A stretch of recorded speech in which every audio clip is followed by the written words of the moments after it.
আমি মনে করছি এই নির্বাচন আমাদের দেশের জন্য, দেশের রাজনৈতিক অগ্রযাত্রার জন্য খুবই গুরুত্বপূর্ণ।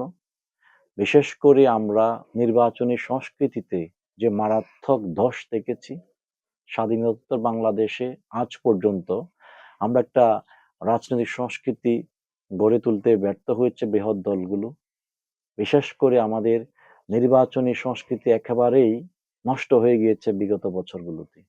তো ২৪-এর গণঅভ্যুত্থানের প্রেক্ষাপটে আমি মনে করছি আমাদের দলগুলো রাজনৈতিক দলগুলোর পাশাপাশি রাজনৈতিক কর্মী, নেতৃত্ব, দেশের সুশীল সমাজ, দেশের প্রশাসন এবং প্রত্যেক শ্রেণী পেশার মানুষের একটা সুযোগ সৃষ্টি হয়েছে একটা সুস্থ নির্বাচনের মাধ্যমে দেশের রাজনৈতিক সংস্কৃতি গড়ে তোলার প্রেক্ষিতে একটা সুস্থ নির্বাচন আয়োজন করা, অংশগ্রহণ করা, সহযোগিতা করা, পাশে থাকা।